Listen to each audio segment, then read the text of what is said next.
আমন্ত্রণ জানাচ্ছি আপডেট সংবাদে। শুরুতেই জানিয়ে দিব গুরুত্বপূর্ণ শিরোনাম, এরপরেই থাকবে বিস্তারিত। দ্বিতীয় বিশ্বযুদ্ধ বেশি দূরে নয় বলছে ট্রাম্প। গাজা বিক্রি ইস্যুতে চূড়ান্ত সিদ্ধান্ত নিল ফিলিস্তিন। এদিকে ইউরোপের কপালে চিন্তার ভাঁজ।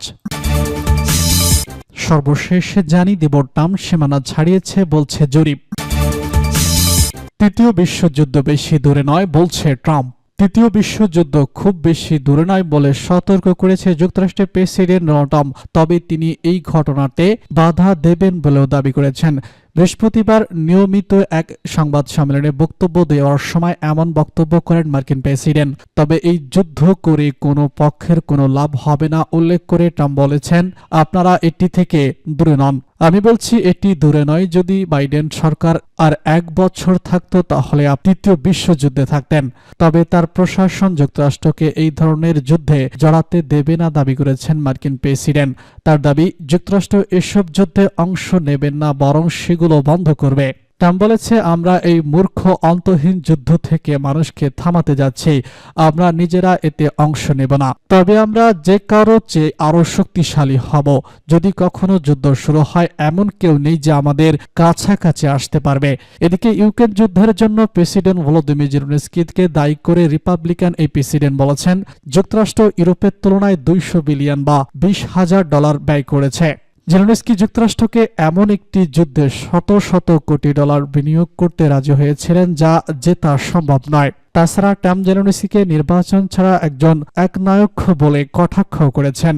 নিজের সামাজিক যোগাযোগ মাধ্যম ট্রুথ ন্যাশনাল মার্কিন প্রেসিডেন্ট লিখেছেন, একজন মধ্যম মানের কৌতুক অভিনেতা ভলোদিমির জেলেনস্কি যুক্তরাষ্ট্রকে এমন একটি যুদ্ধে $350 বিলিয়ন বা $35,000 ব্যয় করতে রাজি করিয়েছেন যা কখনোই শুরু হওয়া উচিত ছিল না এবং ইউক্রেন যা জেতা সম্ভব নয়। এদিকে তৃতীয় বিশ্বযুদ্ধ জেলেনস্কিকে নিয়ে দেওয়া ট্রাম্পের বক্তব্য বিশ্ব রাজনীতিতে নতুন আলোড়ন সৃষ্টি করেছে। আন্তর্জাতিক মহলে তার বক্তব্য নিয়ে মিশ্র প্রতিক্রিয়া দেখা যাচ্ছে। গাজা বিক্রি ইস্যুতে চূড়ান্ত সিদ্ধান্ত নিল ফিলিস্তিন। ফিলিস্তিনিদের অন্যত্র সরিয়ে দেওয়ায় দখল নিতে চান মার্কিন প্রেসিডেন্ট ডোনাল্ড ট্রাম্প। তিনি উপত্যকাটিকে মধ্যপ্রাচ্যের রিভেরা পরিণত করার পরিকল্পনা করছেন। এই ধরনের প্রস্তাব প্রকাশ্যে বিশ্ব নেতাদের দিয়ে আসছেন ট্রাম্প। মার্কিন প্রেসিডেন্টের প্রস্তাবে সায় দিয়েছে দখলদার ইসরায়েল, কিন্তু আরব বিশ্ব ক্ষুব্ধ। এই পরিস্থিতি ফিলিস্তিনি শাসন গোষ্ঠীর আনুষ্ঠানিক বক্তব্য প্রকাশিত ছিল। অবশেষে ফিলিস্তিন কর্তৃপক্ষ বৈঠক করে চূড়ান্ত সিদ্ধান্ত নিয়েছে। ফিলিস্তিনি রাষ্ট্রীয় সংবাদ সংস্থা ওয়াকাফার বরাতে আনাদোলু এজেন্সির প্রতিবেদনে বলা হয়, গাজা বিক্রি ইস্যুতে চূড়ান্ত সিদ্ধান্ত নিয়েছে ফিলিস্তিন। বুধবার পশ্চিম তীরের রামাল্লায় ফাতাহের কেন্দ্রীয় কমিটির এক সভায় এই সিদ্ধান্ত নেওয়া হয়। ফাতাহার কেন্দ্রীয় কমিটি গাজা উপত্যকা বা অধিকৃত ফিলিস্তিনি ভূমির যে কোনো অংশ থেকে ফিলিস্তিনিদের উচ্ছেদের সকল আহ্বান প্রত্যাখ্যান করেছে। সভার সিদ্ধান্ত মোতাবেক জোর দিয়ে বলা হয়েছে, আরব এবং আন্তর্জাতিক গঠনগুলো এই ধরনের কাজকে আন্তর্জাতিক আইন বা বৈধতা লঙ্ঘন বলে মনে করে। তাদের স্পষ্ট বিরোধিতার কারণে এই ধরনের পরিকল্পনা ব্যর্থ হওয়ারই অবকাশ। কমিটির জর্ডান, মিশর, সৌদি আরব ও অন্যান্য আরব দেশগুলোর অবস্থান প্রশংসা করেছে। পাশাপাশি যারা ফিলিস্তিনিদের বাস্তুচ্যুত করা বা তাদের অবৈধ অধিকার খণ্ডন করার প্রচেষ্টা করে তাদের নিন্দা জানিয়েছে, প্রস্তাবটি প্রত্যাখ্যান করেছে। পশ্চিম তীরের রামাল্লাহ ফাতাহের কেন্দ্রীয় কমিটির সভার উদ্বোধনী ভাষণ দেন ফিলিস্তিনি প্রেসিডেন্ট মাহমুদ আব্বাস। তাতে তিনি জোর দিয়ে বলেছেন, ফিলিস্তিন বিক্রির জন্য নয়, ফিলিস্তিনি জনগণের বাস্তুচ্যুতির যে কোনো আহ্বান তিনি প্রত্যাখ্যান করেন এবং তাতে অবিচল থাকবেন। তিনি বলেছেন, ফিলিস্তিনের দৃঢ় অবস্থান পূর্ণ ব্যক্ত করে যে গাজা, পশ্চিম তীর বা জেরুজালেম সহ তাদের ভূখণ্ডের কোনো অংশই ছেড়ে দেওয়া হবে না। ফিলিস্তিনি স্বার্থের যে কোনো রাজনৈতিক সমাধানের ভিত্তি হিসেবে আন্তর্জাতিক বৈধতা এবং আরব শান্তি উদ্যোগ মেনে চলার গুরুত্বের উপর জোর দেন তিনি। এর আগে শনিবার আবদা আফ্রিকান ইউনিয়নের শীর্ষ সম্মেলনে দেওয়া এক বক্তব্যে ট্রাম্পের প্রস্তাব প্রত্যাখ্যান করেছে মাহমুদ আব্বাস। ফিলিস্তিনের উৎখাতের স্বপ্ন যারা দেখছে তাদের বিভ্রান্ত বলে মন্তব্য করেছেন তিনি। মার্কিন প্রেসিডেন্ট ডোনাল্ড ট্রাম্পের বরাবর গাজা দখলের প্রস্তাব দিচ্ছেন, গাজাবাসীকে পুনর্বাসিত করার আশ্বাসও দিচ্ছেন তিনি। তার মতে উপত্যকাটিতে মধ্যপ্রাচ্যের রিভেরা হিসেবে পুনর্নির্মাণ করা হলে বহু কর্মস্থান তবে এবং মধ্যপ্রাচ্য শান্তি আসবে। নয়তো সেখানে সবসময় যুদ্ধ লেগেই থাকবে। আরব বিশ্ব এবং অন্যান্য বহু দেশ এই ধারণাকে তীব্রভাবে প্রত্যাখ্যান করেছে। তারা বলেছে এটি জাতিগত নির্মূলের সমান। বর্তমানে গাজার যুদ্ধবৃত্তি চলছে। গত 19 জানুয়ারি কার্যকরের পর নানা অনিশ্চয়তার সত্ত্বেও হামাস ও ইসরায়েল উভয় বন্দি বিনিময় অব্যাহত রেখেছে। 2023 সালের 7 অক্টোবর গাজায় শুরু হওয়া ইসরায়েলি হামলায় প্রায় 48,300 ফিলিস্তিনি নিহত হয়েছেন। গণহত্যার অভিযোগ ওঠে ইসরায়েলি বাহিনীর বিরুদ্ধে।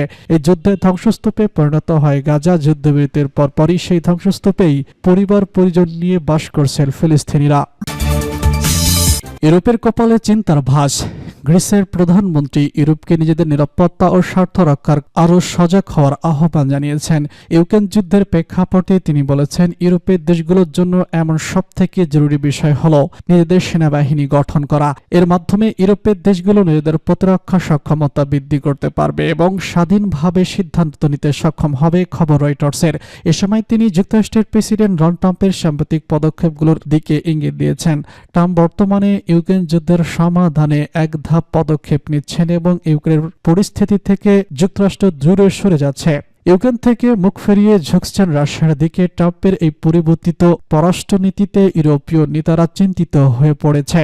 ইউক্রেনের প্রেসিডেন্ট ভলোদিমির জেলেনস্কি অভিযোগ করেন, ট্রাম্প রাশিয়া বিভ্রান্তিকর তথ্যের ফাঁদে পড়ছেন। কিয়েভকে ছাড়া করা বৈঠকের কোনো সিদ্ধান্ত মেনে না নেওয়ার কথাও স্পষ্ট করে জানান তিনি।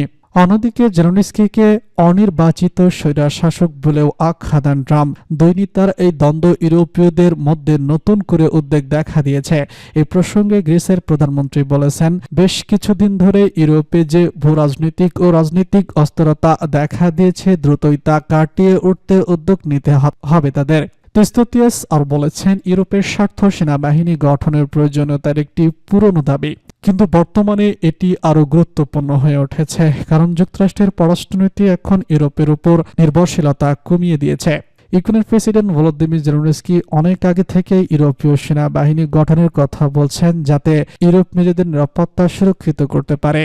তেস্তোনিয়াস আরও অন্যান্য ইউরোপীয় নেতাদের মনে করেন, এখন সময় এসেছে ইউরোপের দেশগুলো নিজেদের সামরিক সক্ষমতা শক্তিশালী করার, যাতে তারা পৃথিবীর কোনো দেশের সঙ্গে সমান তালে নিরাপত্তা বিষয়ক সিদ্ধান্ত নিতে পারে। ট্রাম্প সীমানা ছাড়িয়েছেন, জরিপ কি বলছে? মার্কিন প্রেসিডেন্ট ডোনাল্ড ট্রাম্প দায়িত্ব নেওয়ার পর 1 মাস আগেই কেন্দ্রীয় প্রশাসনে ব্যাপক সংস্কার আনার চেষ্টা করছেন। একই সঙ্গে অনেক গুরুত্বপূর্ণ পদক্ষেপ নিচ্ছেন। তবে সম্প্রতি ওয়াশিংটন পোস্ট এই উপসরের জরিপে দেখা গিয়েছে 57% মার্কিন মনে করছেন তিনি তার ক্ষমতার সীমা ছাড়িয়ে গিয়েছেন।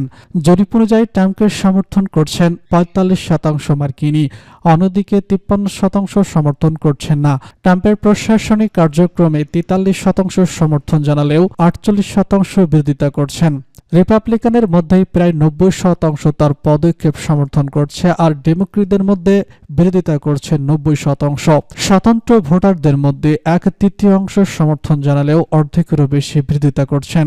ট্রাম্পের ঘনিষ্ঠ মিত্র ইলন মাস্কের কর্মকাণ্ডেও বিতর্ক সৃষ্টি করেছে। 34% মার্কিনী কেন্দ্রীয় প্রশাসনের সঙ্গে তার সম্পর্ক সমর্থন করছেন, আর 49% বিরোধিতা করছেন। ট্রাম্পের কিছু নির্বাহী আদেশ আইনি চ্যালেঞ্জের সম্মুখীন হতে পারে। 84% মার্কিন মনে করেন প্রেসিডেন্ট সুপ্রিম কোর্টের রায় মেনে চলা উচিত, তবে 11% মনে করেন ট্রাম্প তা উপেক্ষা করতে পারেন। ট্রাম্প তার ক্ষমতার সীমা ছাড়িয়ে গেলেও 62% মার্কিনী বিশ্বাস করেন রিপাবলিকান সংখ্যাগরিষ্ঠ কংগ্রেস তাকে সমর্থন দেবে। তবে 56% মনে করেন সুপ্রিম কোর্ট তাকে থামানোর চেষ্টা করবে।